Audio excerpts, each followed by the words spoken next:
to Sean Hannity. Everybody refuses to call Sean Hannity. Sean Hannity, nobody calls Sean Hannity. I said the war's a stupid thing. If somebody would call Sean Hannity. I spoke to Sean Hannity. Everybody refuses to call Sean Hannity. Sean Hannity, nobody calls Sean Hannity. I said the war's a stupid thing. If somebody would call Sean Hannity. I spoke to Sean Hannity. Everybody refuses to call Sean Hannity. Sean Hannity, nobody calls Sean Hannity. I said the war's a stupid thing. If somebody would call Sean Hannity. I spoke to Sean.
And this is the Fourth Branch Project, the first and only program which is dedicated exclusively to those with common sense, a spirit of patriotism, and a determination for a more perfect union.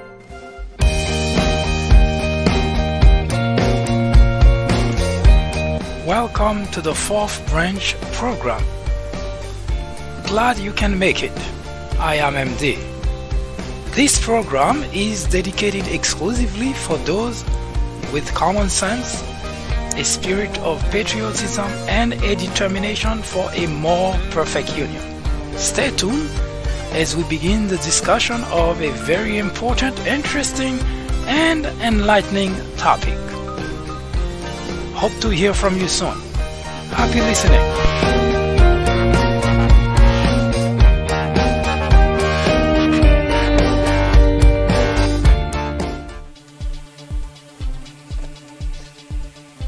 What if the United States is from now on run by a president just like Donald Trump? Someone who speaks like Donald Trump, someone who acts like Donald Trump, someone who behaves like Donald Trump. Would the United States ever be respected again on the world stage as the leader of the world? Most everybody know the answer to that question. The United States has fallen to the bottom of the pit. No, it is not just because we have Donald Trump as the president of the United States. It is part of it, but rather because we have a system of government which has proven to no longer work. You see, the framers of the Constitution foresaw someone like Donald Trump as president of the United States, a rogue president, so to speak. There are plenty of ways to deal with someone like Donald Trump. But what the framers of the Constitution never seem to have imagined is a political party, all the members of a political party in the legislative branch to relinquish their duty to the Constitution of the United States, but instead to rally behind a rogue president and help to destroy the very institution which have made America the envy of the world. Now, there are plenty of argument of individuals who may want to fight the very idea that the country is not moving in the right direction. Those who supported Donald Trump, those who continue to support him, no matter what he does, will continue to argue the point that it is okay. But if you step back for just one moment, think for just one moment. And here is the question. Would you want to raise your children and use Donald Trump as a role model for your children? Most logical individual would answer without hesitation, no. Now, for the rest of those who would like to think about it or who would say yes, those individuals are not being addressed with this episode of the Fourth Branch program. Because we always understand that a country is comprised of both smart, intelligent individuals and those who are ignorant and who need guidance. As such, the United States of America is not exempt of such either. That is one of the real reasons that we have the least competent individual in the Oval Office today. But legislators, representatives, elected officials are expected to have a higher degree of understanding, a higher degree of loyalty to the nation. But as we've seen for the past 2 years, all of the members of the Republican Party have relinquished that task, that duty towards the nation, just to protect an individual, something that is going really against the very Constitution they took an oath to uphold. America is in crisis. No, it's not because of Donald Trump, but rather because the system of government is flawed. The system of government, our Constitution has many flaws. And that is one of such flaws revealed by the presidency of Donald Trump, which need to be addressed. Otherwise, one can rest assured this is just the beginning of the end of the United States as we know it. I am MD, host of the Fourth Branch program, inviting you to join me every Saturday at 10:30 a.m. and every weekday at 2 p.m. for discussions of social political issues and to dissect the meaning and the importance of current events, as well as to understand topics of legislations. The Fourth Branch Project is not associated with any political party, and we at the Fourth Branch do not have any political agenda or aspiration. Our ultimate objective is to work towards achieving a more perfect union by removing ignorance, the biggest obstacle to our democracy. Join me on our next social media broadcast. See you then.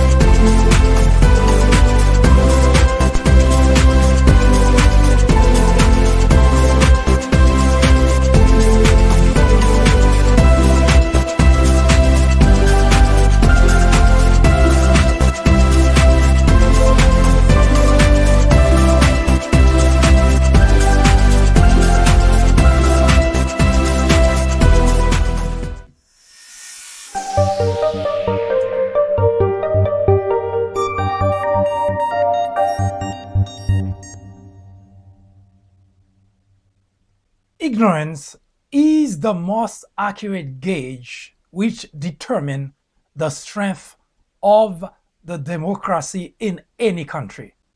As such, when ignorance is the law and the rule of the land, and when ignorance is used as if it is a virtue, and when ignorance is used as a tool by politician, pundit, and all leaders of a political party in order to achieve their own agenda, the damages that will be done to that country, to that party first, to that country, will be immeasurable. For the past few decades, well before Donald Trump even thought of the idea of bidding for the office of the presidency of the United States, the country has been going in a downtrend when it comes to understanding, when it comes to knowledge, when it comes to smart. The Republican leaders in general, politicians, pundit, Fox, have used the tool of ignorance in order to increase their coffers, in order to guarantee their job, in order to keep their position, all the while dumbifying the Republican constituent. The question is why? The leaders of any political party, the very definition of a leader is to guide their followers to better circumstances, to a better position. But why would the leader of a political party voluntarily, categorically, systematically use ignorance in order to continue to dumbify the constituent? It is instantaneous gratification, of course. Fox continue to lie to its audience because it's appealing and it helps them keep their viewership, and it helps to increase their coffers. Understandably, the politicians, legislators, congressmen, senators, those who are elected to attend to the affairs of the people, they too have resorted exclusively to deception, to lies,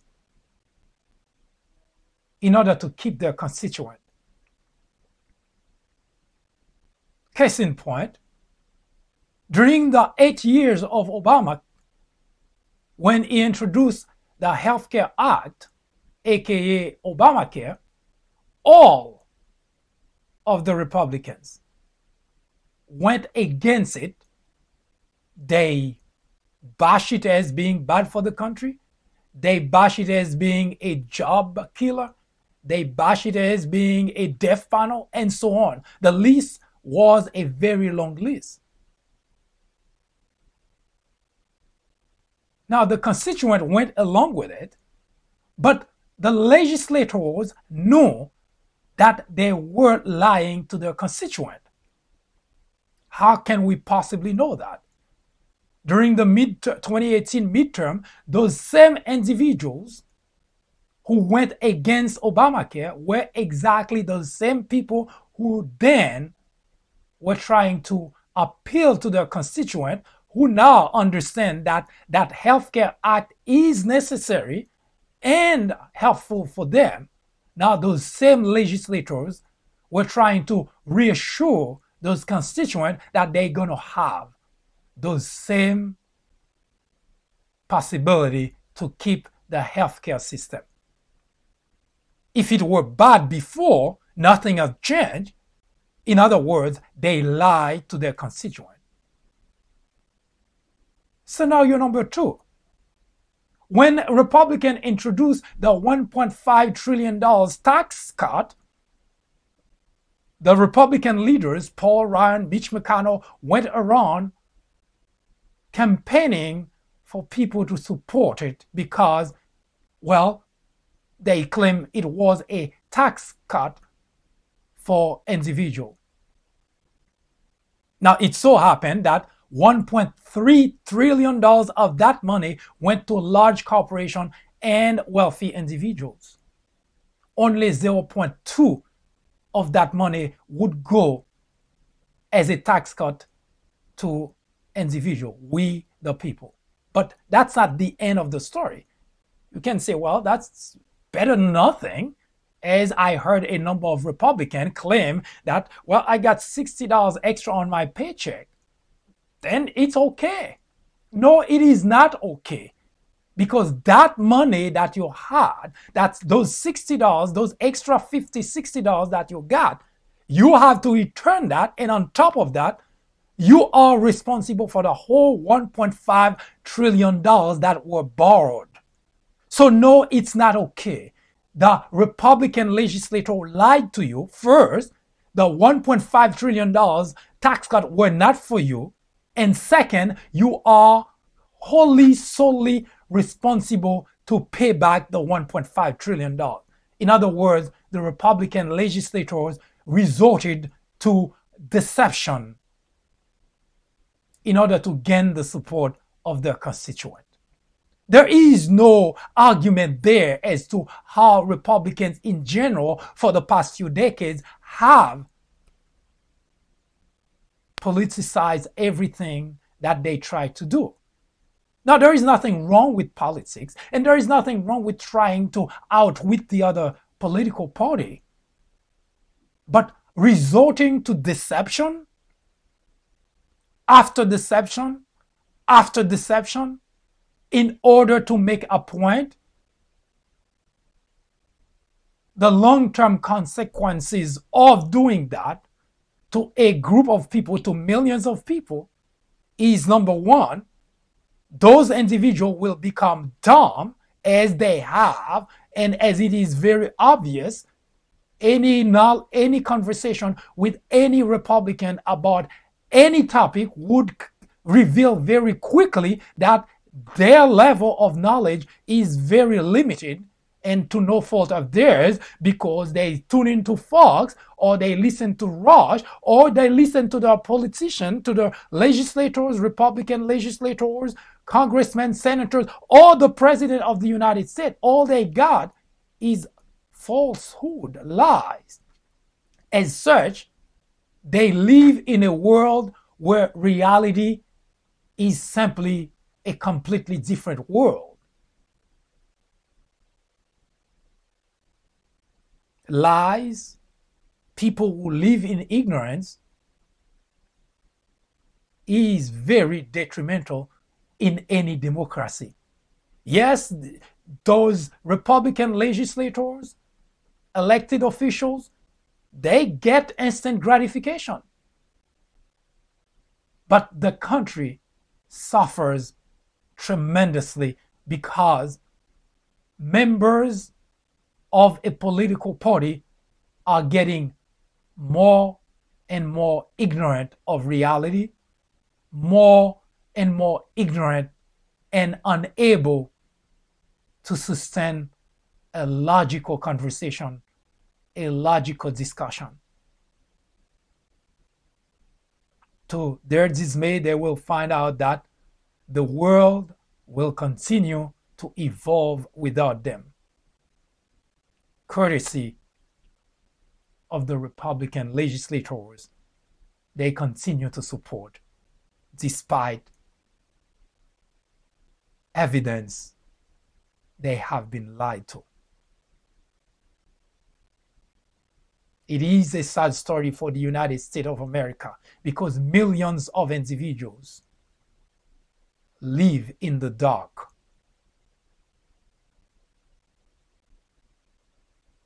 John F. Kennedy said, "The ignorance of one voter in a democracy impairs the security of us all." He must have been prescient to see that coming in this period of time. All men are born ignorant. Don't get me wrong. Nobody is born a genius. But a few have chosen to get out of that ignorance. But most have followed the path of stupidity, which is nothing other than the cultivation of ignorance. It is not a fight between Democrat and Republican. This appeal is to open the eyes and the ears of those who still able to rationalize, those who still believe in the United States of America, those who are still patriot, to understand that when legislators, whether it is the president of the United States or your congressman or your senator, when they lie to you, they're not doing it because they love the country. They're not doing it because they are patriot. They are doing it because it benefits them and them only.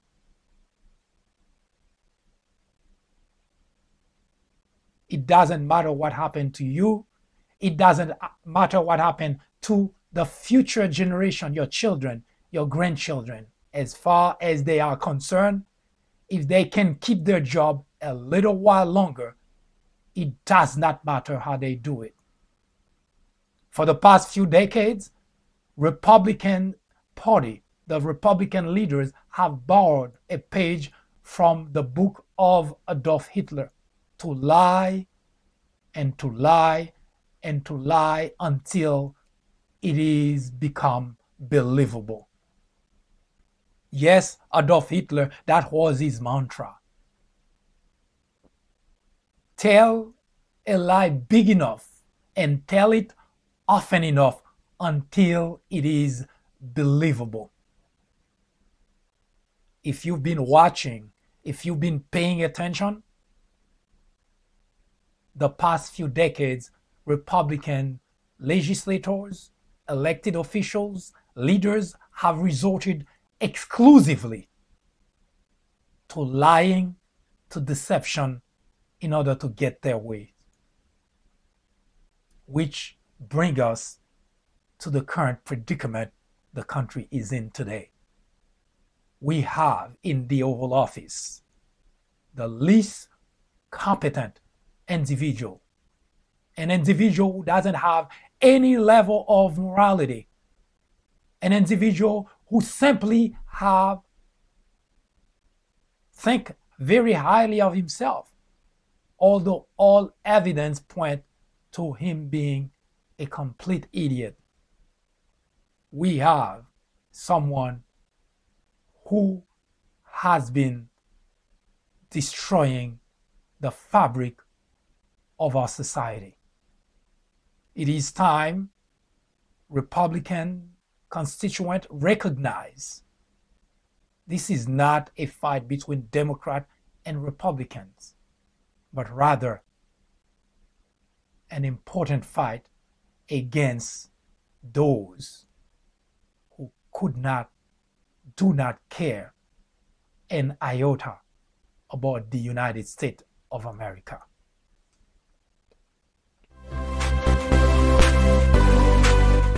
I am MD, host of the Fourth Branch program, inviting you to join me every Saturday at 10:30 a.m. and every weekday at 2 p.m.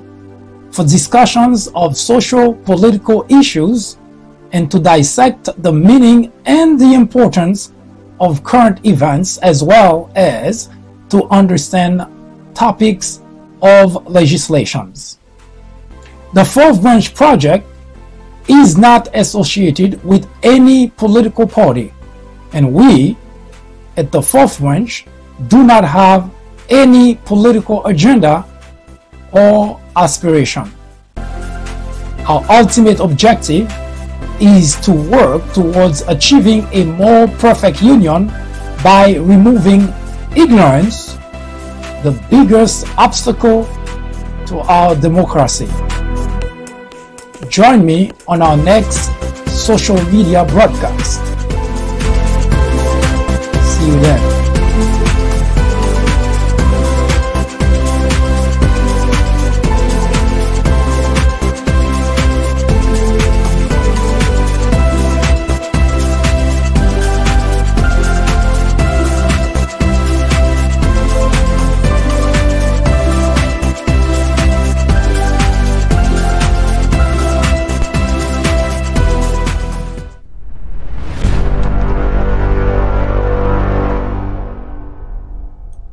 War on Blacks is a topic which discusses race relations in America. If you're joining for the first time, let me set the stage for you. We are currently discussing slavery, the rebellions. But let's put the base so that you have a good understanding as to what we are trying to achieve.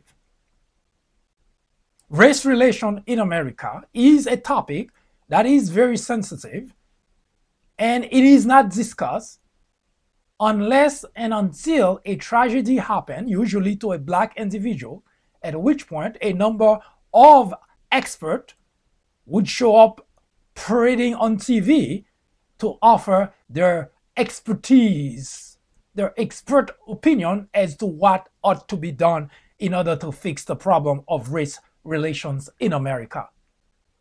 But most unfortunately, a couple of days later, following the tragedy, all conversation about race relation ends until the next tragedy. That's where we come in. The Fourth Branch has introduced War on Blacks. If you have not watched this program, I strongly encourage you to head to the People Branch YouTube channel, where many videos of presentation of this program are already archived there, and you can review them. But for sake of brevity, let me explain very quickly what we are trying to do. First, we acknowledge that there are two very distinct groups of whites in the nation. There are millions of whites who are racist and who discriminate. And there are millions of other whites who are not racist and who do not discriminate. And that's what makes the discussion of race relations difficult, and also what makes it impossible to come up with a solution. And we decided at the Fourth Branch to put an end to that dilemma. So we began the conversation. We have at least 4 or 5 videos of introduction, which again are located on the People Branch YouTube channel. I strongly suggest you take a look. We began the conversation by explaining, by going all the way to the origin of that relationship between black and white. Unfortunately, the relationship didn't start too well. It started with slavery, where blacks were slaves and whites were slave owners.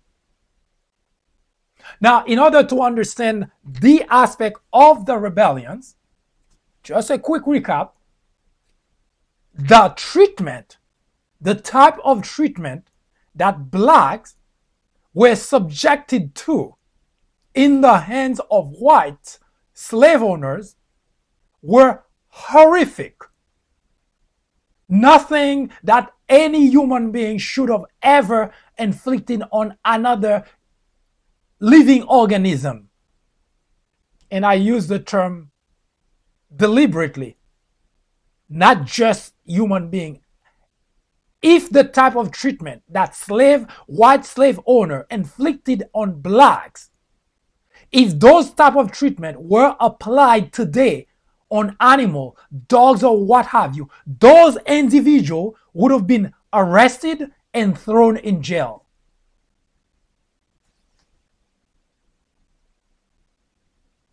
The type of treatment that white slave owners inflicted on black slaves, if those same treatment were to be used today on animals, those individuals, those white slave owners, would have been arrested and thrown in jail for good. This is a way to explain to you how horrific those treatments were, which help us to transition to the rebellion. Because no matter which living organism that's being suppressed, that's being oppressed, there will be a time that that living organism will find a way to get out of that predicament. Because contrary to conversation that I heard of some individuals saying, why did they stay so long as slaves? As if they had a choice, as if they didn't do anything. And one fool, Kanye West, even went as far as saying slavery was a choice. And I deliberately say fool, ignorant, stupid. Because when you don't know and don't understand a topic, you don't talk about it because it's not your area of expertise. Now, the problem with race relation in America is the fact that there are three major factors that are being ignored, and those factors are critical in order to solve the problem of race relation in America. There has to be acknowledgement of the problem. There is absolutely no problem in the world, whatever that problem is, small, big, that can be resolved without the concerned party acknowledging the problem. First step to recovery is acknowledge. So far, in the race relation discussion in America, or discussion if we ought to talk about discussion at all, the acknowledgement is very scampy. Some people acknowledge that there is a problem, especially in the black circle. There is no if and but about it, because anyone who belongs to the black race in America, no matter what your level of education, no matter what your social status, no matter how much wealth you have, cannot ignore that very fact. Even people who have made it, like Oprah, for instance, and Barack Obama was president of the United States, they would tell you that they had their own share of problem, even when they have that, operating at that level. You may not necessarily recall, but a few years ago, Oprah was refused to be help in a store in Paris. And the reason is because black, they don't recognize who she is, then, well, not welcome.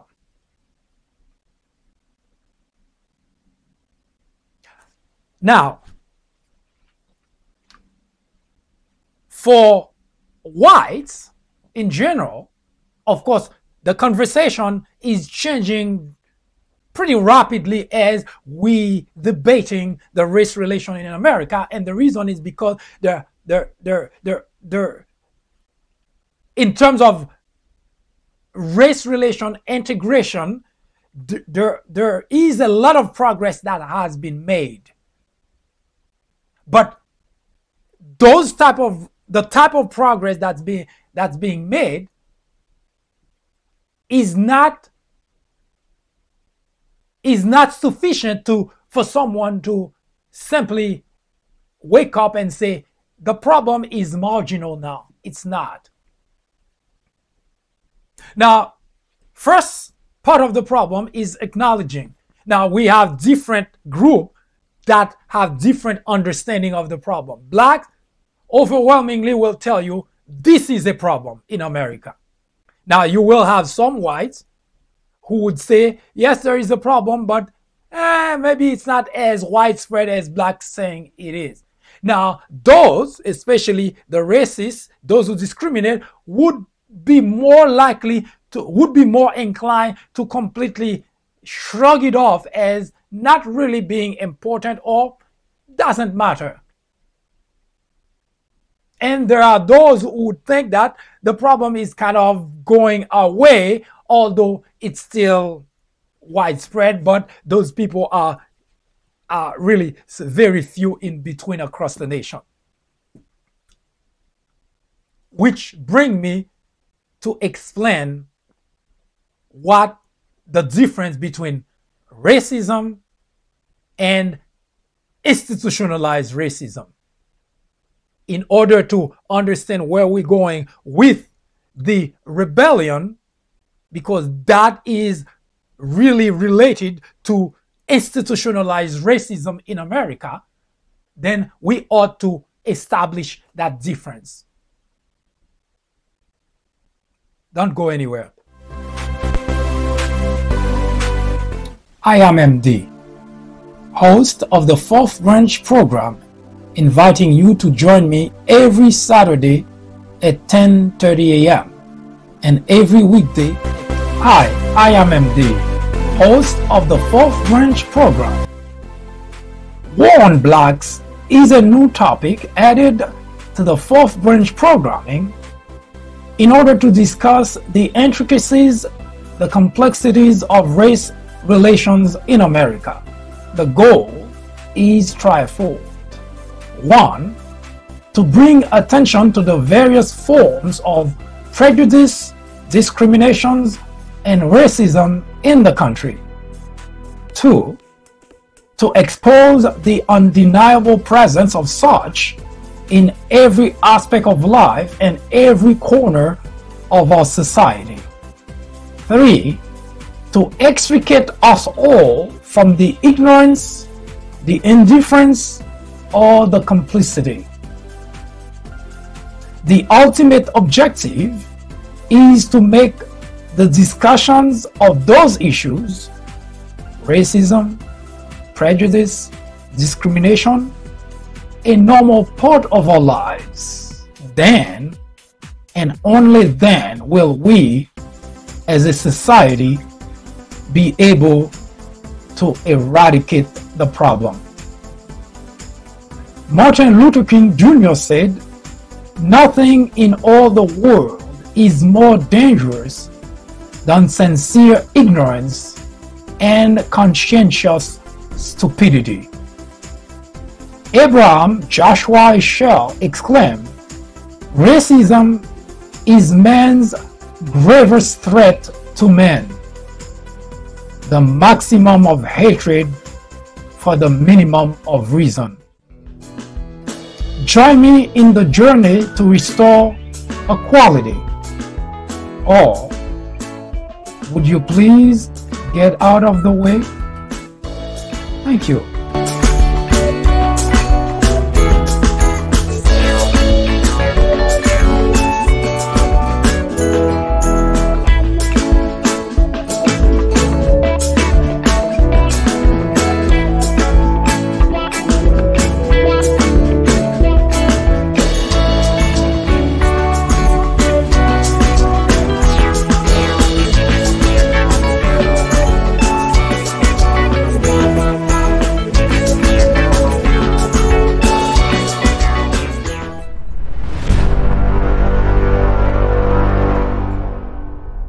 The difference between racism and institutionalized racism. The racism is a behavior. It's the action, the thought of one individual towards another, which is based exclusively on physical aspects, external factors, skin color. Institutionalized racism is a system which nurtures, which condones, and even promotes racist behavior, actions, and languages. In other words, if the neighbor next door may not like black people, that doesn't impact me in any way or form.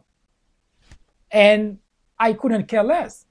However, I care about institutionalized racism because it impacts me and every black in the nation. Because it's a system which nurture, which condone, and even promote racist behavior, actions, and languages. Now, we talk a little bit about that, and we will bring that conversation back to into this topic, but suffice to say that institutionalized racism is what we have today in America. A president of the United States who make it a legitimate matter to be racist. The judges that's placed on the bench, the police officer on the street, the justice system, everywhere you go, the fact that a black would be refused a job or a promotion just because the individual is black, not for any other reason. Those are called institutionalized racism.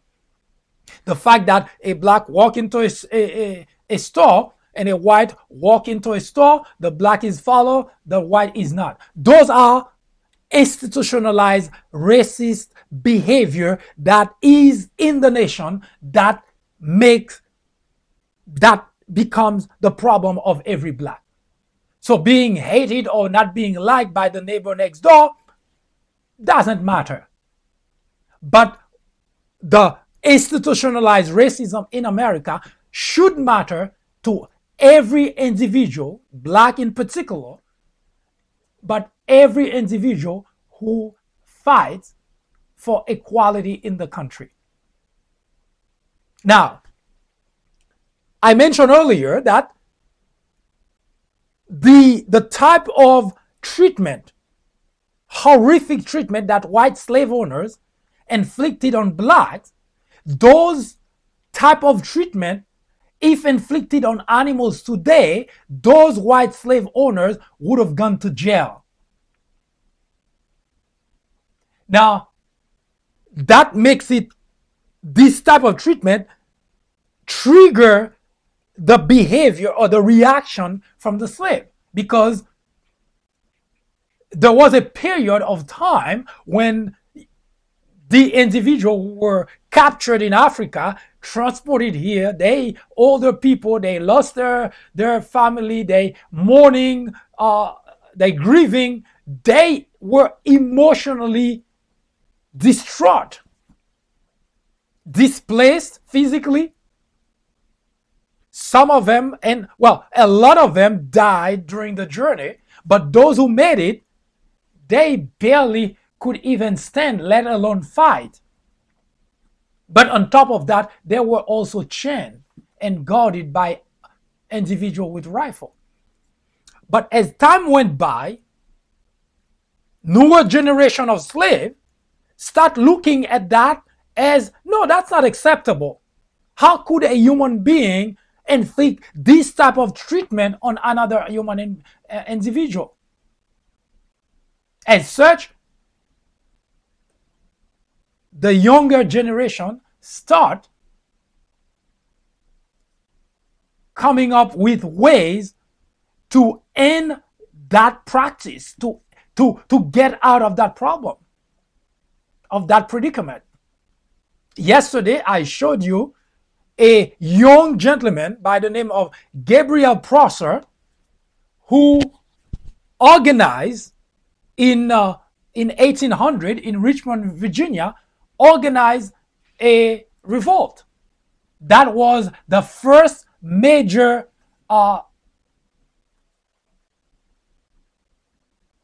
action by the slave to try to get rid of that, to at least to free themselves from that predicament. They tried to get out of it. Now, they could have succeeded. They could have succeeded because that young guy, Gabriel Prosser, he was born in 1775, and by 1800, he managed to convince quite a few slaves to join him in putting an end to this whole thing. But unfortunately, there were a couple of slaves who were afraid that the plan may not, if the plan did not succeed, they too would have suffered along with their families. So they passed the information to their masters, and the masters passed the information to authority, and the plan was foiled by the government. All of the leaders of that uprising were captured and executed.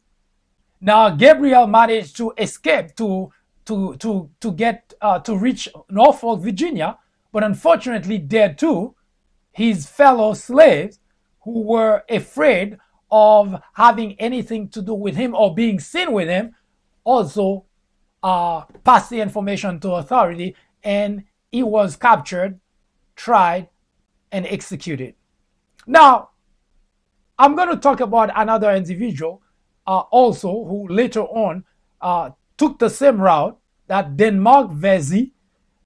Now, if you pause for a moment and try to understand this really weird logic of whites, especially those who are racist, those who discriminate, try to understand their logic. And what's ironic about the logic is the fact that it continues up to today. Now, those individuals, Gabriel Prosser and all the individuals who joined him, their primary goal was to get out of slavery. They wanted to escape a predicament that no human being should have been under. Now, if you, someone who has a shred of decency, who has a shred of morality, the proper reaction would have just to let those people go their way, because they were just trying to leave the South and head north. And the reason for that is because the North was very receptive to blacks, because there were very it was almost not, slavery was almost non-existent in the North. That's why you see blacks feel more comfortable in the north part of the country than they did in the South. Now, those same white individuals, slave owners, who mistreated those slaves, every Sunday they went to church and pretend to be Christian. At least so they thought. They pray God. They had the love of God in their heart. And yet, the type of treatment they inflicted on blacks is something that even the devil would cry and not do. And yet, they were able to justify doing that.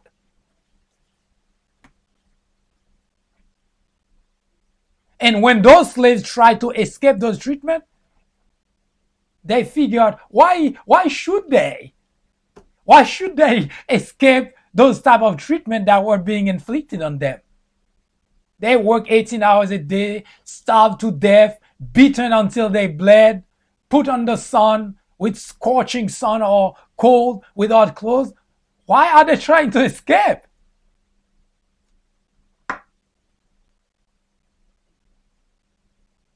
Whites who are racist, whites who discriminate, have the warped sense of logic. They beat black slaves, torture them, kill them, cut their limb, and when they try to escape, they find out they shouldn't have done that. God damn it, they should have stayed as slaves.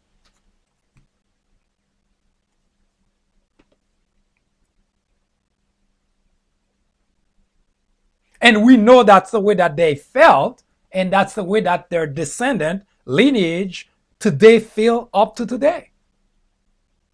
And it can easily be seen when you have blacks on the street protesting police brutality and execution of young black men.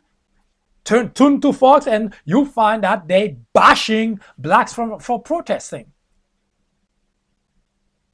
Those people, descendant of slave owners, who believe that blacks should have stayed slave, they continue the same type of behavior and action and words today, because they're the first one to say, what the hell is wrong with those people? Why are they protesting?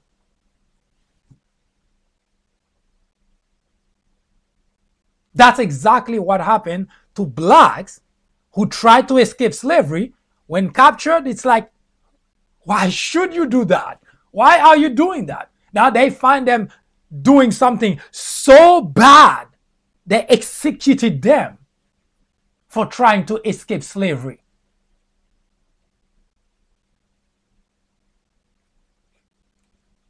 Now,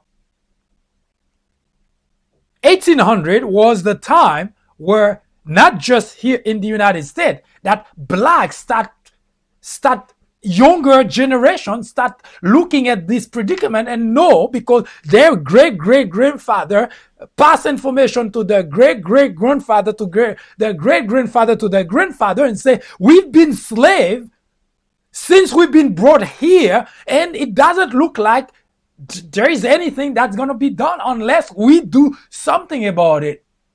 Now, granted, those people were too old to fight, but the younger generation across the spectrum, not just here in the United States, in the Caribbean, you may have heard that, for instance, in 1804, slaves in Haiti revolted and kicked the French out. Haiti was the first black independent country in the hemisphere, because blacks were tired of being treated as like animals, killed, nobody accounted for their lives. The Black Lives Matter today, that's trying to say the same thing that happened to black during slavery is the same thing that's happened today. in the midst of 21st century. White slave owner kill a black, there was nothing to account for. It's just a black slave.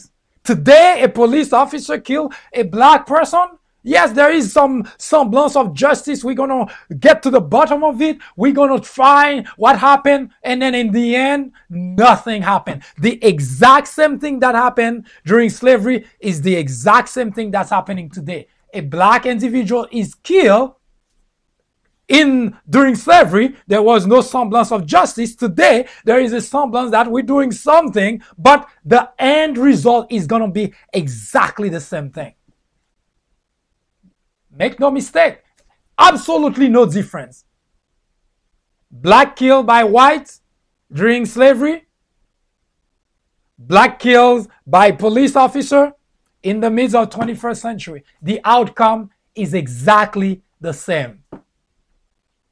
Now, to make things really great, now they have to come up with some kind of defense. I was afraid for my life. That's why I killed an unarmed black man. Yes, it's the exact same situation that blacks are under, whether it's slavery in the 18th and early 19th century or today, the outcome is exactly the same. War on blacks. The casualties are mounting. There is no difference whatsoever. It's still whites killing blacks, and it's still whites getting away with killing blacks. There is no, of course, you put a spin on it. Oh, we look at the angle of the camera, we couldn't see really what was going on. Well, the black individual was unarmed. What to see?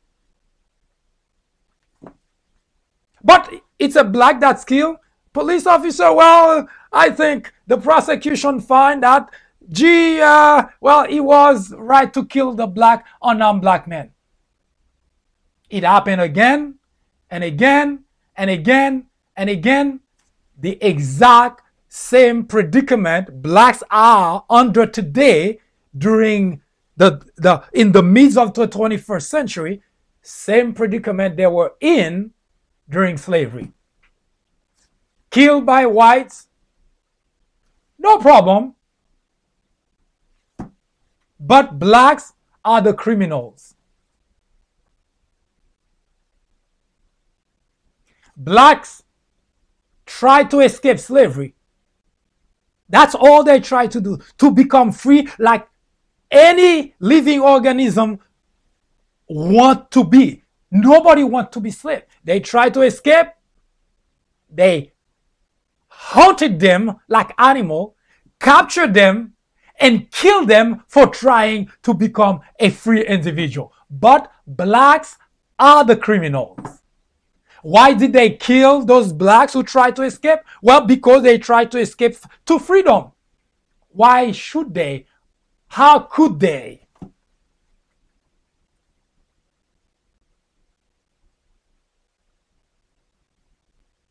Now, because it was almost something in the air, a movement, so to speak, if you like, it's almost like there was some sort of all the blacks in all the parts of the world where they were slaves and being mistreated.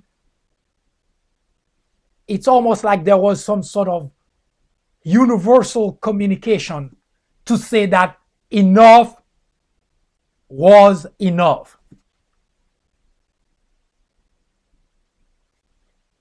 Listen to the sound of that. For those who are racist, whites who are racist, who discriminate, police officer who indiscriminately killing blacks on the street. During slavery, there was a time that came that blacks said enough was enough. Now the system here established, the justice system that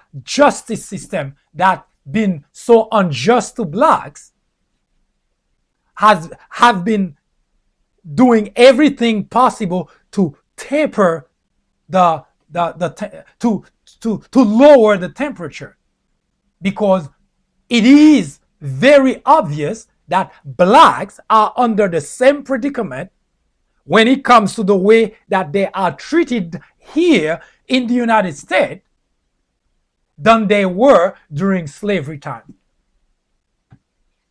The only thing a police officer who killed a unarmed black man has to say, I was afraid for my life. And that's all it takes to get out of the situation. I was afraid for my life. Hey, what better defense can you possibly have? Being afraid of a black man.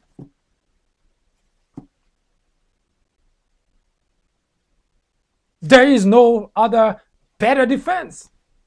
Black men, oh my God, they're violent, they're criminal. You were afraid of them? Yes, you had every right to kill them.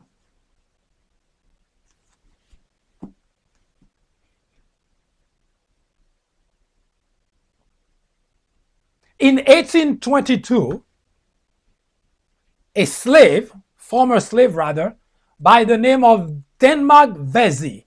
Again, for those of you who have not been paying attention, the last name of the slaves are actually, they take it from their slave owners.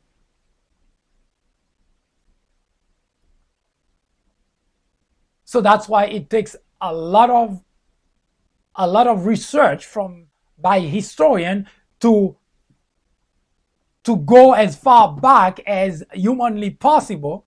And in fact, if sometimes it's impossible because the people who could have passed that information about individual last name, that person is gone. Either died during transportation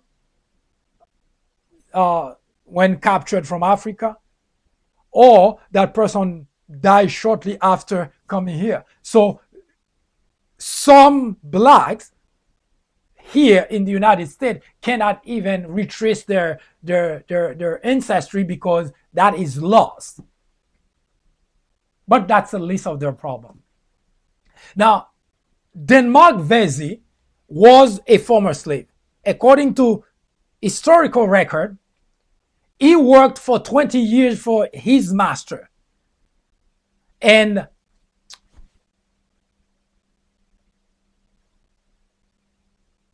I believe at some point, he purchased his freedom. In 1800 to be exact. He purchased his freedom. So from 1800, he was a free individual, a free slave.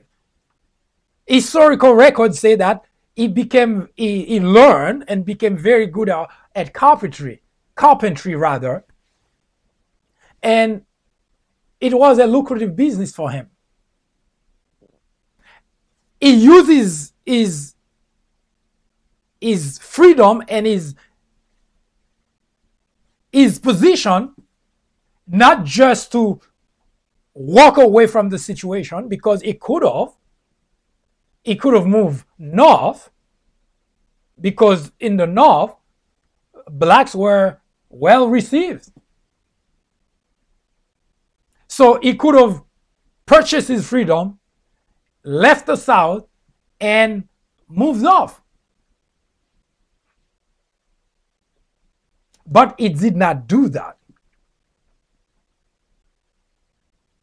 According to historical record, Denmark Vesey was on a mission, and at first he was literally educating, verbally of course, he was trying to educate slaves. He's black, he can weave in and out of those fields where blacks were working, black slaves were working. Now, as a free slave, he also was trusted to try to talk other black slaves out of trying to escape, to revolt, because he was kind of, if you like, the preacher that says, you see, if you endure long enough, you too can purchase your freedom.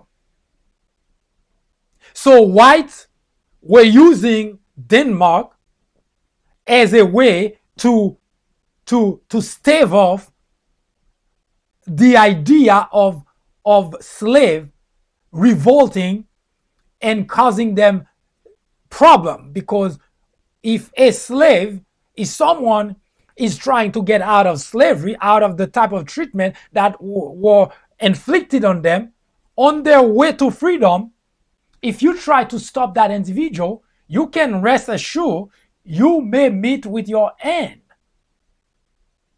because that person will make certain that you do not stop him.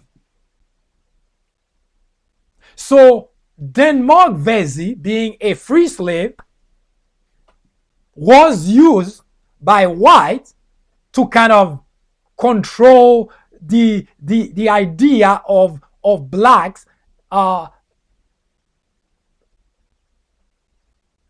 all of them get together to spur some sort of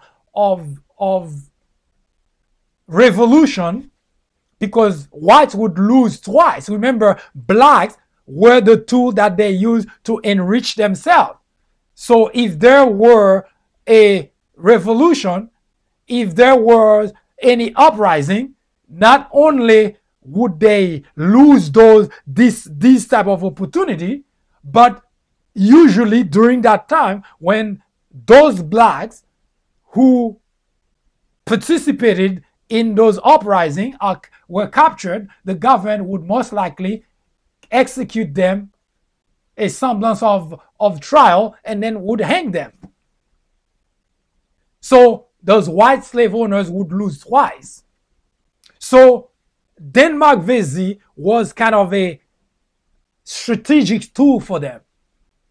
But Denmark was not stupid either, because he used that opportunity at the same time to do the psychological job of getting the trust of the slave, but at the same time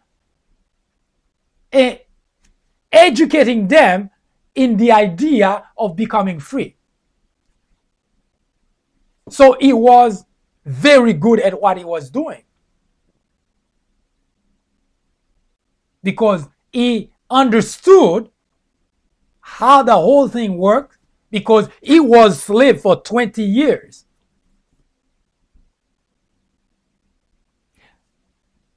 So he knew that he had to be careful whatever plan that he had, because if he tried something that too premature, he may end up just like Gabriel Prosser.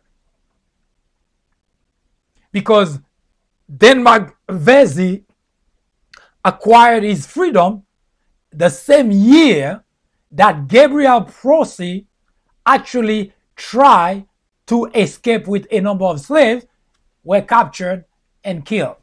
So Denmark was at a point where it was strategic for him to wait and not be in a hurry, but to make certain that those people he was talking to, they become fully vested in what he had in mind. So as I said, he was a slave who purchased his freedom.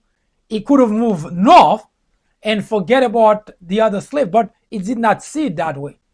He saw that it was his job to wait to help the other slaves who were also under the same kind of treatment he was under before he acquired his freedom.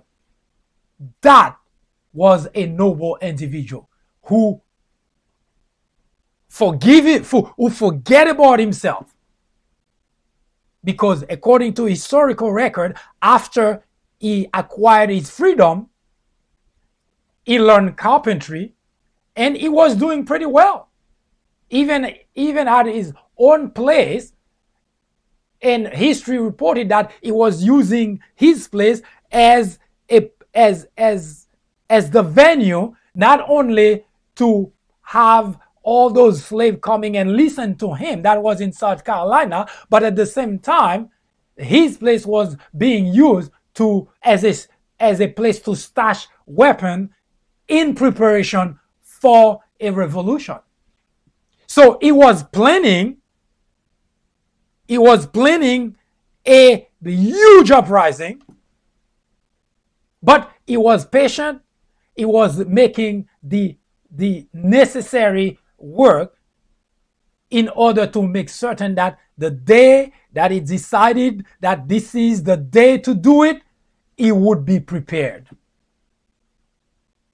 That was the second most organized, or I should say well organized, uprising by a former slave. Now, in all fairness, Gabriel Prosser was still a slave when he tried to escape with a number of other slaves. But Denmark Vesey was no longer a slave when he was planning not only an uprising, but he was planning to free, according to historical record, more than 9,000 slaves would join him.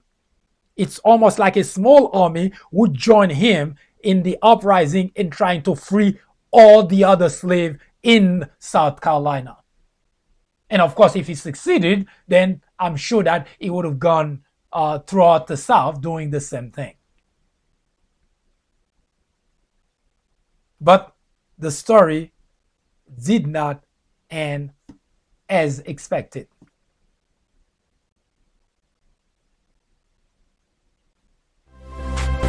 Hi, I am MD, host of the Fourth Branch program. War on Blacks is a new topic added to the Fourth Branch programming in order to discuss the intricacies, the complexities of race relations in America. The goal is threefold.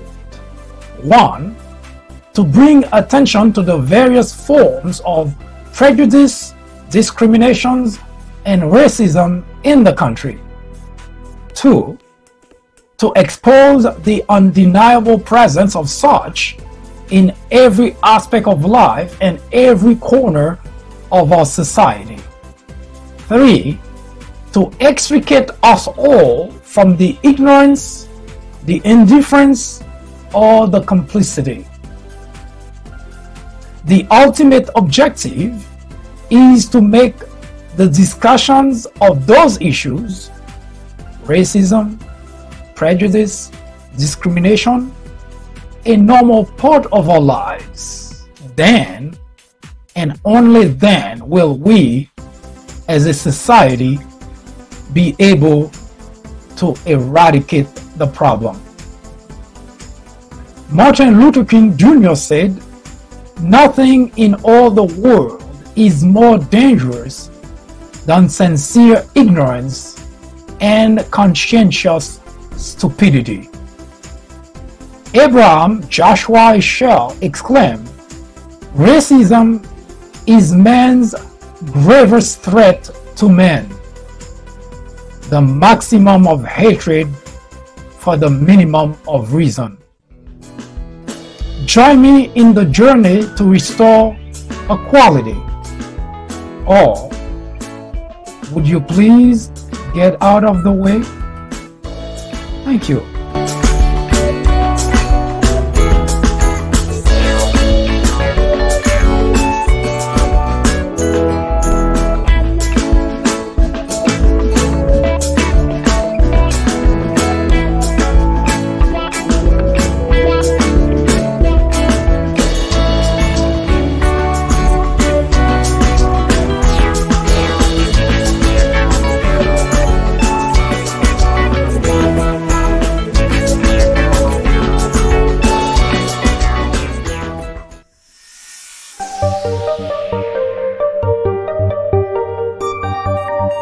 Ignorance is not personal and not private. Ignorance places a very heavy burden on family members, and it is useless to society. I hope you had enjoyed the program, and I thank you for spending the time with me. And if you have any question, suggestion, comments, criticism, do not hesitate to contact us. And if you like any topic, social, political topic, to be addressed here on the Fourth Branch, just drop us a line. We will research the topic and we will talk about it in great detail, because our focus is to remove the biggest obstacle to democracy: ignorance. I hope you enjoy this program and wish to see you again tomorrow at 2 p.m. for another interesting part of the program. Have a good afternoon or a good evening, whichever it happened to be. I am MD, host of the Fourth Branch program, inviting you to join me every Saturday at 10:30 a.m. and every weekday at 2 p.m. for discussions of social, political issues and to dissect the meaning and the importance of current events, as well as to understand topics of legislations. The Fourth Branch Project is not associated with any political party, and we at the Fourth Branch do not have any political agenda or aspiration. Our ultimate objective is to work towards achieving a more perfect union by removing ignorance, the biggest obstacle to our democracy. Join me on our next social media broadcast. See you then.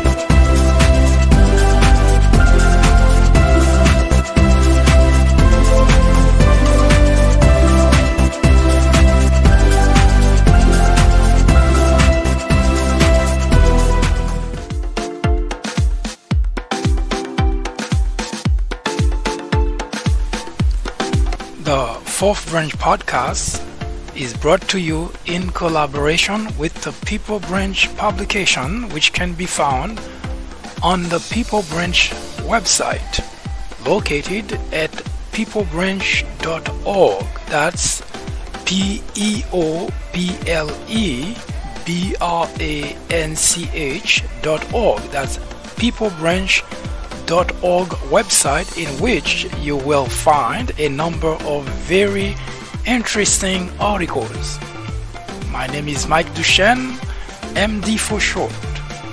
I hope you have a great afternoon or a great evening, whichever it happens to be. Hopefully you can join me again next time for another interesting episode of this podcast. That was the Fourth Branch, live from New York. Good day.